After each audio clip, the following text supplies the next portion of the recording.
Welcome to my podcast, Merenung Sebelum Tidur. Mengapa saya memilih topik merenung sebelum tidur? Karena merenung itu sangat penting. Banyak sekali manfaat yang dapat diperoleh dari meluangkan waktu untuk merenung.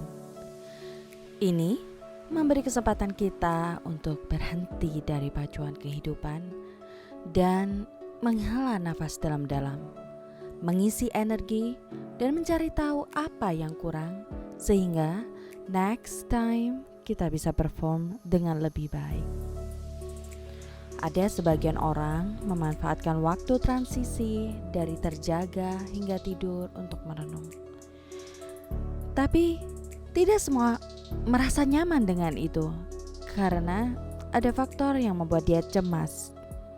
Justru bermunculan di saat itu sehingga they hate going to bed.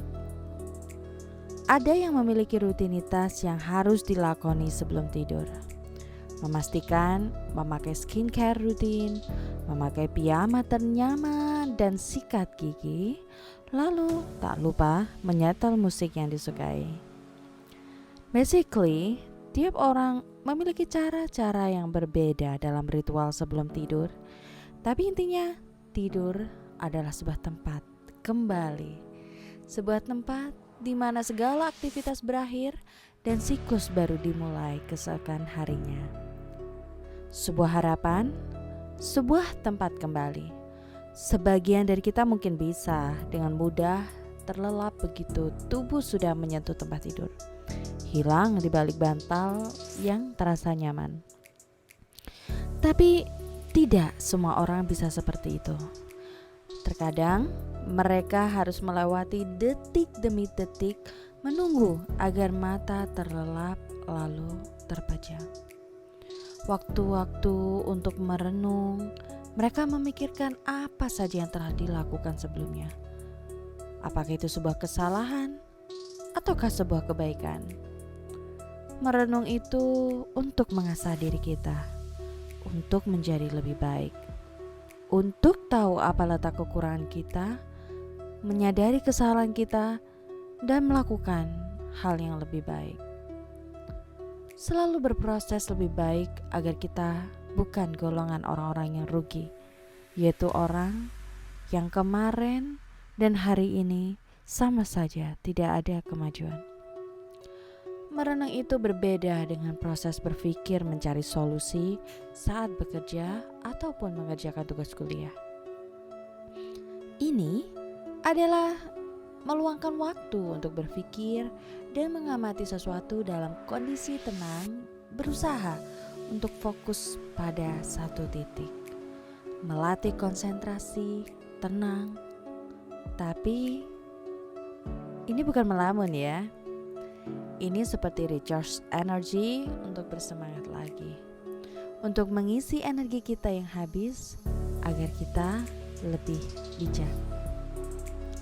Meditasi. Sholat pun juga bersifat meditasi, di mana kita meraih suatu posisi di mana midcenter atau medial prefrontal cortex teraktivasi sehingga kita berhenti memikirkan diri kita sebagai pusat dunia. Tapi Allah lah pusat dunia. Submission, Islam, penerimaan bahwa kita menyerahkan diri kepada Sang Maha Pencipta. Beruntunglah bagi siapa saja yang bisa langsung tidur dengan nyenyak begitu kepala menyentuh bantal yang lembut dan menenangkan. Tapi di era sekarang ini, di mana banyak sekali tekanan dan banyak orang yang tertekan dan mulai depresi, mendapati tidur yang nyenyak menjadi suatu hal yang mewah. Ada beberapa orang yang begitu menyentuh bantal, justru rentetan pemikiran langsung bermunculan seperti balap kuda di pacuan kuda yang terus berpacu tanpa henti. Tidak meninggalkan otak untuk beristirahat bahkan barang sedikit pun. Banyak sekali yang dipikirkan, mulai dari kejadian lucu yang menggelitik hati, apa yang telah dilakukan hari ini, apa yang akan dilakukan besok, kecemasan, kekhawatiran. Terkadang pikiran yang tidak nyaman itu membuat mereka tidak bisa langsung tidur dengan nyenyak, memejamkan mata. Ada battle untuk melawan itu, tetapi justru tetap terbangun. Ribuan pikiran yang muncul pun bisa bersifat evaluatif. Ada yang memanfaatkannya untuk mengingat ulang kejadian yang kurang mengenakan terjadi pada hari sebelumnya atau pagi itu. Apa ada hal yang keliru? Apa ada kesalahan yang tak disadari? Dan bagaimana seandainya aku melakukan hal yang berbeda? Apakah responku berlebihan? Apakah aku terlalu egois? Apakah aku terlalu meremehkan? Apakah aku begini? Apakah aku begitu? Terkadang kita menghabiskan waktu merenung untuk berpikir, suatu saat aku ingin jadi begini, ingin jadi begitu. Suatu saat aku ingin memiliki ini, aku ingin memiliki itu. Bahkan fantasi. Beberapa orang menggunakan pikirannya untuk berfantasi. Dan tentu saja itu tergantung bagaimana mereka berkreasi dengan fantasi mereka. Entah itu berfantasi jalan-jalan, keliling Indonesia, keliling dunia, berfantasi bertemu dengan idola, berfantasi merasakan makanan termewah atau termahal atau bahkan terenak di dunia. Terkadang sebagian dari kita merenungkan sebelum tidur untuk berpikir tentang buku apa hari ini yang telah dibaca, filosofi apa yang bisa diambil, atau terkadang kita gunakan untuk introspeksi diri atau being retrospektif agar kita bisa mengetahui apa yang kita lakukan sudah worth it untuk dilakukan. Saat saya membaca Quora, ada salah satu Quora user yang berbagi cerita bahwa sebelum dia tidur, apa yang dipikirkan bisa bermacam-macam. Dia bisa mengingat kejadian apa saja yang membuat dia malu, berpikir ide baru, menulis cerpen baru, novel baru, atau melakukan respon yang berbeda pada kejadian hari ini, atau bisa juga apa arti tujuan hidup ini, apa ini, apa itu.